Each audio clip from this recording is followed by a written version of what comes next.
नमस्कार जोहार, मैं राजू और आप देख रहे हैं 24 झारखंड न्यूज। चलिए जानते हैं झारखंड की सुबह से लेकर शाम तक की तमाम बड़ी खबरों को। झारखंड सरकार किसानों को देगी बड़ी सौगात, बांटे जाएंगे 4000 ट्रैक्टर। झारखंड सरकार किसानों को एक बड़ी सौगात देने जा रही। कृषि पशुपालन और सहकारिता विभाग वित्तीय वर्ष 2024-25 और 2025-26 में मुख्यमंत्री ट्रैक्टर वितरण योजना के अंतर्गत करीब 4000 ट्रैक्टर बांटा जाएगा। इसका राज्य देश कृषि विभाग ने निकाल दिया है। लाभुक को 80% अनुदान दिया जाएगा। कृषि विभाग के द्वारा 2450 बड़ा ट्रैक्टर और 1550 छोटा ट्रैक्टर बांटा जाएगा। इसके साथ साथ 1000 से ज़्यादा कृषि उपकरण भी बांटे जाएंगे। इसका लाभ निजी किसानों के साथ कृषि समूह को मिलेगा। इन सब चीज़ों पर राज्य सरकार के द्वारा 150 करोड़ रुपए खर्च किए जाएंगे। राज्य सरकार किसानों को 34 से 40 हॉर्स पावर वाले ट्रैक्टर वितरित करेगी। साथ ही 2 कृषि यंत्र भी उपलब्ध कराएगी। कुल पैकेज की लागत 10 लाख रुपए होगी। बड़े ट्रैक्टर पर अधिकतम 50% सब्सिडी दी जाएगी। 2 कृषि यंत्रों पर 80% सब्सिडी दी जाएगी। राज्य सरकार 5 लाख रुपए तक की सब्सिडी देगी। इसी तरह जिन किसान समूह के पास पहले से एक बड़ा ट्रैक्टर है और वे केवल पूरक कृषि यंत्र खरीदना चाहते हैं, उन्हें भी एक से अधिक बड़े ट्रैक्टर कृषि यंत्रों पर 80% सब्सिडी मिलेगी। इस मामले में अधिकतम सब्सिडी 2 लाख रुपए तक होगी। राज्य सरकार के द्वारा जो ट्रैक्टर बांटे जाएंगे उसमें जीपीएस की सुविधा रहेगी। जीपीएस के माध्यम से ट्रैक्टर की भौगोलिक स्थिति, दूरी चालन, खेती का क्षेत्रफल का वितरण भी प्राप्त होगा। जीपीएस के जरिए ऑनलाइन अनुश्रवण और मूल्यांकन किया जाएगा। 10 सितंबर से फिर शुरू उत्पाद सिपाही बहाली दौड़। झारखंड में 14 अभ्यर्थी की मौत के बाद मंगलवार 10 सितंबर से फिर दौड़ शुरू होने जा रही। आपको बता दें कि पलामू के चियांकी एयरपोर्ट स्थित केंद्र पर अब बाकी की बची हुई शारीरिक दक्षता की परीक्षा नहीं होगी। इस केंद्र में जो बाकी बची हुई परीक्षा 9 सितंबर को होनी थी, वह अब बाकी के 6 चयन पार्षद के केंद्रों पर ली जाएगी। यह परीक्षा 19 और 20 सितंबर को ली जाएगी, क्योंकि 14 से लेकर 20 सितंबर तक अवकाश है। बता दें कि बीते 22 अगस्त को उत्पाद सिपाही की दौड़ शुरू हुई थी, लेकिन 14 अभ्यर्थी की मौत के बाद मुख्यमंत्री हेमंत सोरेन ने इस बहाली पर रोक लगा दी थी। अब तक इस दौड़ में 5,13,000 अभ्यर्थियों ने आवेदन दिया था, जिसमें से कुल 4 लाख अभ्यर्थी की दौड़ की प्रक्रिया समाप्त हो गई थी। इसके बाद 1,87,704 लोगों ने दौड़ में हिस्सा लिया था, जिसमें से 1,17,031 अभ्यर्थी सफल हुए थे। अभी 1,13,000 अभ्यर्थी की दौड़ बाकी है। पिछली बार हुई दौड़ में 14 अभ्यर्थी की मौत का कारण अब तक साफ नहीं हो पाया है। पोस्टमार्टम रिपोर्ट का सब इंतजार कर रहे हैं, लेकिन ऐसा माना जा रहा है कि अचानक हृदय की गति रुक जाना भी मौत का कारण हो सकता है। ऐसा लंबे समय से बीमार चल रहे लोगों या फिर फेफड़ों में किसी तरह के संक्रमण के कारण होती है। इस बार भी सभी अभ्यर्थी को निर्देश दिया गया कि वे लोग डॉक्टर से सलाह लेने के बाद ही दौड़ में हिस्सा लेंगे। अगर किसी को भी ऐसा लगता है कि उनके हृदय की गति बढ़ी हुई है, तो वे पहले अपने डॉक्टर से सलाह लेंगे, उसके बाद ही दौड़ में हिस्सा लेंगे। हर एक परीक्षा केंद्र पर ऑक्सीमीटर और बीपी की मशीन मौजूद रहेगी। झारखंड हाईकोर्ट ने सरकार से पूछा, जेपीएससी अध्यक्ष की नियुक्ति कब तक होगी। सोमवार को झारखंड हाईकोर्ट में सिविल जज जूनियर डिवीजन मामले की सुनवाई चल रही थी। सुनवाई के दौरान कोर्ट ने जेपीएससी अध्यक्ष का पद खाली रहने पर नाराजगी जताई है। कोर्ट ने राज्य सरकार से पूछा कि आखिर कब तक जेपीएससी अध्यक्ष या प्रभारी अध्यक्ष की नियुक्ति कर ली जाएगी। कोर्ट में जेपीएससी की ओर से उपस्थित अधिवक्ता संजय पिपरवाल ने कोर्ट को बताया कि अध्यक्ष का पद खाली है, इसलिए सिविल जज जूनियर डिवीजन के मेंस परीक्षा की प्रक्रिया आगे नहीं बढ़ पा रही। बता दें कि हाईकोर्ट में सोमवार को श्वेता त्रिपाठी द्वारा दाखिल मामले की सुनवाई चल रही थी। गौरतलब है कि नीलिमा केरकेट्टा का कार्यकाल पूरा हो जाने के बाद से जेपीएससी यानी झारखंड लोक सेवा आयोग के अध्यक्ष का पद खाली पड़ा हुआ है। 21 अगस्त से खाली पड़े अध्यक्ष के पद के कारण नियुक्ति प्रक्रिया पेंडिंग पड़ी हुई है। सिविल सर्विसेज के मुख्य परीक्षा का परिणाम भी पेंडिंग पड़ा हुआ है, जबकि कार्यकाल पूरा होने से पहले जब छात्रों ने तत्कालीन अध्यक्ष से मुलाकात की थी, तब उन्होंने बताया था कि रिजल्ट बनकर तैयार है। रांची रिम्स में कैंसर विभाग के लिफ्ट में महिला डॉक्टर से छेड़खानी, आरोपी को किया गया पुलिस के हवाले। राज्य के सबसे बड़े सरकारी अस्पताल रिम्स के कैंसर विभाग की एक महिला junior resident non academic doctor से लिफ्ट में छेड़खानी की गई। डॉक्टर के शोर मचाने पर आरोपी को पकड़ लिया गया। मामला दर्ज होने के बाद आरोपी को जेल भेज दिया गया। बता दें कि महिला चिकित्सक के साथ यह घटना तब घटी जब वह अपनी ड्यूटी की रिपोर्ट करने जा रही थी। रिम्स जूनियर डॉक्टर एसोसिएशन से मिली जानकारी के अनुसार मौके पर ही आरोपी को पकड़ लिया गया और उसे रिम्स के इंटीग्रेटेड पुलिस कंट्रोल रूम ले जाया गया, जहां से उसे बरियातू थाना भेज दिया गया। पूरी घटना की जानकारी जूनियर डॉक्टर एसोसिएशन ने ओक्नोलॉजी विभाग के एचओडी डॉक्टर अजीत को दे दी थी। रिम्स में महिला जूनियर डॉक्टर के साथ लिफ्ट में छेड़खानी मामले की जानकारी देते हुए बरियातू थाना की ओर से बताया गया कि रिम्स की ओर से एक मामला दर्ज कराया गया है। इस मामले में आरोपी, जो खुद को मधुपुर का रहने वाला बता रहा, उसे सुसंगत धाराओं में बिरसा मुंडा आदर्श कारा भेज दिया गया है। खबरों में आगे बढ़ने से पहले अगर अभी तक आपने इस चैनल को सब्सक्राइब नहीं किया तो प्लीज सब्सक्राइब कर ले, जिससे झारखंड की हर छोटी सी बड़ी खबर की अपडेट आप तक पहुंचता रहे। मैया समान योजना की राशि में हर साल बढ़ेंगे 250 रुपये, 5 साल बाद प्रति माह मिलेंगे 2250 रुपये। मुख्यमंत्री मैया समान योजना झारखंड सरकार की अति महत्वाकांक्षी योजना है। इसे लेकर आए दिन कुछ न कुछ कई घोषणाएं हो रही है। अब ऐसी सूचना मिल रही है कि सरकार मैया समान योजना के लाभुक महिलाओं को दी जाने वाली राशि में हर साल लगभग 250 रुपये की वृद्धि की जाएगी। सीएम हेमंत सोरेन जल्द ही इसकी घोषणा कर सकते हैं। इस योजना की अगले 5 साल की रूपरेखा बना ली गई है। फिलहाल योजना के तहत लाभुक को 1000 रुपये हर महीने दिए जा रहे। हर वर्ष 250 रुपये की बढ़ोतरी होने पर समान राशि 5 वर्ष बाद प्रति माह 2250 रुपये हो जाएगी। एक परिवार में मैया योजना के लाभुक पात्रों की संख्या को लेकर कोई सीमा तय नहीं है। परिवार में माँ, बहू, बेटी जो भी उम्र और योग्यता को पूरा करेगी, उन्हें इसका लाभ मिलेगा। अगले 5 वर्षों में प्रति लाभुक प्रति माह 2250 रुपये के हिसाब से राशि 27,000 रुपये हो जाएगी। जमशेदपुर में नाबालिग आदिवासी बच्ची से मारपीट और धमकी मामले में आजसू नेता ब्रजेश सिंह के खिलाफ एफआईआर दर्ज। नाबालिग आदिवासी बच्ची से छेड़छाड़ और दुष्कर्म की धमकी मामले में आजसू के पूर्व प्रत्याशी ब्रजेश सिंह मुन्ना सिंह नेता पर एफआईआर दर्ज की गई है। इस मामले में धारा 74, 75, 115(2), 351(2), 352 और ST/SC एक्ट के तहत आगे की कार्रवाई और जांच की जाएगी।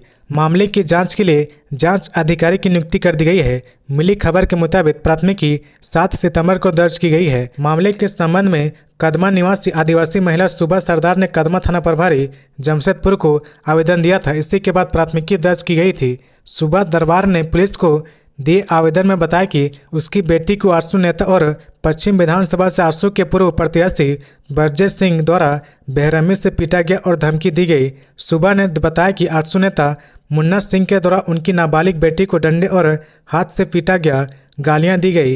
इधर पिटाई करने की खबर मिलने पर झामुमो के जुगसुलाई विधायक मंगल कालिंदी आदिवासी परिवार से मिलने उनके घर पहुंचे। विधायक ने सुबह सरदार और उनकी बेटी का हाल चाल जाना और घटना की जानकारी ली। विधायक ने मौके पर ही कदमा थाना प्रभारी से सख्त कार्रवाई करने का निर्देश दिया। विधायक ने कहा कि पूर्व मंत्री रामचंद्र सहिस ने करीबी आजसू नेता मुन्ना सिंह द्वारा आदिवासी मां बेटी के साथ जो घटना घटी है वह काफ़ी निंदनीय है। उनके खिलाफ कड़ी से कड़ी कार्रवाई की जाएगी। इसका निर्देश थाना प्रभारी को दिया गया है। कहा कि हेमंत सरकार में आदिवासी परिवार के साथ ऐसा घटना कभी बर्दाश्त नहीं की जाएगी। विधायक ने आगे कहा कि आजसू पार्टी आदिवासी विरोधी रही है। इसी वजह से उनकी पार्टी के नेता एक गरीब आदिवासी बहन बेटी के साथ ऐसे बेरहमी से मारपीट कर रहे। सरयू रॉय का बड़ा बयान, मैं तो जमशेदपुर पूर्वी से चुनाव लड़ने की तैयारी कर रहा हूं। पूर्व मंत्री और जमशेदपुर पूर्वी के विधायक सरयू रॉय का बड़ा बयान सामने आया है। जेडीयू में शामिल होने के बाद पहली बार सरयू रॉय ने खुलकर मीडिया के सामने अपनी बात रखी है। मीडिया ने जब उनसे पूछा कि वह किस सीट से चुनाव लड़ेंगे, तब उन्होंने जवाब देते हुए कहा कि वह तो जिस सीट से फिलहाल विधायक है यानी जमशेदपुर पूर्वी से ही तैयारी कर रहे हैं। वहाँ के लोगों की समस्याओं को सुनकर उसका समाधान करने में जुटे हैं, इसलिए मैं तो उसी सीट से दावेदार हूँ। हालांकि उन्होंने कहा कि जब तक दिल्ली में राष्ट्रीय स्तर पर क्या निर्णय होता है तब तक कुछ कहना मुनासिब नहीं होगा। उन्होंने कहा कि वह बीजेपी से भले ही अलग है लेकिन उनकी विचारधारा आज भी वही है। पूर्व मुख्यमंत्री रघुवर दास कई बार जमशेदपुर पूर्वी सीट पर जीतते रहे थे और सरयू रॉय जमशेदपुर पश्चिमी से चुनाव जीतकर रघुवर सरकार कैबिनेट में मंत्री बने थे। 2019 के चुनाव में जब बीजेपी ने सरयू रॉय की टिकट काट दी तब सरयू रॉय ने तत्कालीन मुख्यमंत्री रघुवर दास के खिलाफ ही चुनाव लड़ा और रघुवर दास को चुनाव में पटकनी दे दी। सरयू रॉय के जेडीयू में शामिल होने के बाद माना यह जा रहा था कि सरयू रॉय फिर से अपने पुराने सीट से चुनाव लड़ेंगे, लेकिन उन्होंने यह बयान देकर कई लोगों की परेशानी बढ़ा दी है। कल्पना सोरेन ने गांडे को दिया 3 सड़कों की सौगात, 7 करोड़ से बदलेगी सूरत। गांडे की विधायक कल्पना सोरेन ने सोमवार को अपने विधानसभा क्षेत्र में थी। उन्होंने 3 सड़कों की सौगात दी है। 7 करोड़ से अधिक की राशि से इन सड़कों का निर्माण कराया जाएगा। सड़कों की आधारशिला रखते हुए उन्होंने कहा कि सड़क और पुल की कमी को पहले दूर करना है। उन्हें कम समय मिल रहा है, सिर्फ काम और विकास पर उनका ध्यान केंद्रित है। सरकार ने मुख्यमंत्री मैया सम्मान योजना की उम्र अब 18 वर्ष कर दी है। जिस उम्मीद के साथ जनता ने उन्हें मौका दिया, उस पर खरा उतरने का वह प्रयास कर रही। गांडे की विधायक कल्पना सोरेन ने सोमवार को मोहली डी होते हुए बुच्छादा तक 3.6 किलोमीटर सड़क का शिलान्यास किया। इसकी प्रकलित राशि 3.42 करोड़ रुपए है। इसके बाद उन्होंने मुख्यमंत्री ग्राम सड़क योजना के तहत 1.65 किलोमीटर सड़क निर्माण एवं गगनपुर से गम्हरिया टांड मस्जिद होते हुए राणा टांड मोड़ तक 2.35 किलोमीटर सड़क का शिलान्यास किया है। ट्रैफिक एसपी के रीडर ने डीसी से लेकर एसएसपी को दी कार्यक्रम की गलत जानकारी, हुआ सस्पेंड। ट्रैफिक एसपी के गोपनीय कार्यालय में पदस्थापित रहे रीडर आरक्षी निर्भय कुमार सिंह ने मुख्यमंत्री मैया सम्मान योजना का कार्यक्रम स्थल बदल दिया था। कार्यक्रम नामकुम आर्मी मैदान में होना था, लेकिन निर्भय कुमार सिंह ने गलती से मुख्यमंत्री मैया सम्मान योजना को लेकर तैयार ट्रैफिक प्लान की रिपोर्ट में कार्यक्रम स्थल मोहराबादी मैदान लिख दिया था। इतना ही नहीं, उसने रिपोर्ट तैयार कर ट्रैफिक एसपी से हस्ताक्षर कराने के बाद कार्यक्रम स्थल की गलत जानकारी डीसी एसएसपी के अलावा अखबारों में प्रकाशित करने के लिए जिला सूचना एवं जनसंपर्क पदाधिकारी के पास भेज दिया था। मामले की जानकारी मिलने के बाद ट्रैफिक एसपी कैलाश करमाली ने इसे गंभीरता से लेते हुए आरक्षी निर्भय कुमार सिंह को निलंबित कर दिया है। उन्होंने इससे संबंधित आदेश भी जारी कर दिया है। आदेश में ट्रैफिक एसपी ने लिखा कि यातायात गोपनीय कार्यालय में पदस्थापित आरक्षी को मुख्यमंत्री मैया सम्मान योजना कार्यक्रम में शामिल होने वाले वाहनों के रूट एवं कार्यक्रम स्थल के बारे में रिपोर्ट तैयार करने के लिए कहा गया था। इसके लिए उसे डिक्टेशन भी दिया गया था। इसके बावजूद रिपोर्ट में उसने कार्यक्रम स्थल मोहराबादी मैदान लिख दिया था, जबकि ट्रैफिक एसपी ने रीडर निर्भय कुमार सिंह को बताया था कि कार्यक्रम स्थल मोहराबादी मैदान से नामकुम आर्मी मैदान किया गया है। ट्रैफिक एसपी ने आगे लिखा कि कई बार बताने के बावजूद निर्भय कुमार सिंह ने गलत रिपोर्ट तैयार कर मेरे सामने प्रस्तुत किया। इससे स्पष्ट होता है कि निर्भय कुमार सिंह असमझ एवं लापरवाह पुलिसकर्मी है। ऐसे में लापरवाही और अयोग्यता के लिए निर्भय कुमार सिंह को निलंबित किया गया है। निलंबन की अवधि में वह पुलिस लाइन में रहेंगे। देवड़ी मंदिर में ताला लगाने वाले 2 आरोपी गिरफ्तार, ग्रामीण करेंगे सीएम हेमंत से मुलाकात। देवड़ी मंदिर में तालाबंदी करने के मामले में पुलिस ने 2 आरोपी राधा कृष्णा मुंडा और पुरुष चंद्र मुंडा नामक व्यक्ति को गिरफ्तार कर रविवार को जेल भेज दिया गया।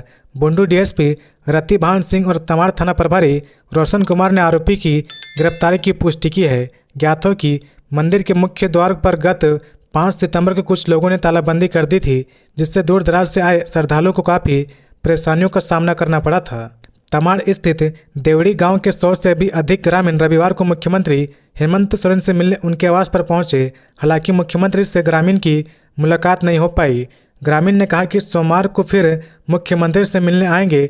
ग्रामीण ने कहा कि वह मुख्यमंत्री के समझ देवड़ी मंदिर से संबंधित अपनी बातें रखना चाहते हैं। ग्रामीणों ने कहा कि देवड़ी ग्राम खुटकट्टी है और यह मुंडा आदिवासियों का क्षेत्र है। देवड़ी मंदिर के 13 सदस्य ट्रस्ट में सिर्फ 4 लोगों के हस्ताक्षर है। यह ट्रस्ट भी फर्जी है, जिसे प्रशासन के सहयोग से बनाया गया है।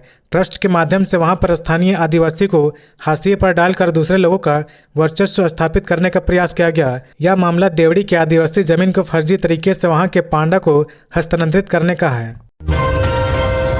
JBKSS ने अल्पसंख्यक केंद्रीय अध्यक्ष रिजवान को हटाया, बालू लदे ट्रैक्टर और ट्रकों से अवैध वसूली का आरोप। JBKSS ने अल्पसंख्यक केंद्रीय अध्यक्ष अकील अख्तर उर्फ रिजवान को उनके पद से हटा दिया गया है। रिजवान पर बालू लदे वाहनों से अवैध वसूली करने का आरोप लगा है। इस बारे में अध्यक्ष जयराम महतो ने पत्र जारी करते हुए कहा कि विभिन्न अखबारों के माध्यम से अल्पसंख्यक केंद्रीय अध्यक्ष अकील अख्तर उर्फ रिजवान के कृत्य की जो जानकारी मिली है उसे संज्ञान में लिया जाता है। मामले की पुष्टि के लिए शक्तिमान, अखलाक अंसारी, शंकर महतो, राजीव राव, पप्पू पहाड़ी, हरेंद्र रजक और गौतम महतो के 7 सदस्यीय टीम के गठन तत्काल लिया गया है। टीम की रिपोर्ट आने के बाद आगे की कार्रवाई की जाएगी। रिपोर्ट आने तक अकील अख्तर को केंद्रीय अध्यक्ष अल्पसंख्यक मोर्चा के पद से मुक्त किया जाता है। अगले केंद्रीय अध्यक्ष कौन होंगे, इसकी सूचना अध्यक्ष जयराम महतो की ओर से दी जाएगी। रिजवान पर बालू लदे ट्रैक्टर और ट्रकों से अवैध वसूली करने का आरोप लगा है। धनबाद के बरवा अड्डा थाना क्षेत्र में शनिवार देर रात बालू लदे ट्रक व ट्रैक्टरों से JBKSS के नेता वसूली कर रहे थे। इससे परेशान होकर चालकों और ग्रामीणों ने JBKSS के नेता रिजवान अंसारी व अन्य 3 की जमकर पिटाई कर दी। ट्रैक्टर चालकों से मिली जानकारी के अनुसार JBKSS अल्पसंख्यक मोर्चा के केंद्रीय अध्यक्ष रिजवान अंसारी स्कॉर्पियो से डोमनपुर मनियाडी रोड स्थित तिलैया गांव पहुंचे थे। मिली खबर के मुताबिक JBKSS नेता वहां पे बालू लदे ट्रैक्टर चालकों से 500 रुपये मांगने लगे। चालकों से उन्होंने कहा कि हम लोग रांची से आए हैं, JBKSS नेता हैं। इसका विरोध करने पर उन्होंने चालकों को पुलिस को फोन कर गाड़ी जब्त करने की धमकी दी। इसकी जानकारी मिलने पर जयराम महतो ने उनको पद से हटा दिया है। तो ये थी आज की झारखंड की टॉप बड़ी खबरें। इसी तरह झारखंड की हर छोटी सी बड़ी खबर देखने के लिए आप हमारे चैनल 24 झारखंड न्यूज को सब्सक्राइब करके बेल आइकन प्रेस कर ले, जिससे झारखंड की हर छोटी सी बड़ी खबर की अपडेट आप तक पहुंचता रहे। तो आज के लिए बस इतना ही। हमें दीजिए इजाजत, फिर मिलते हैं नेक्स्ट न्यूज में।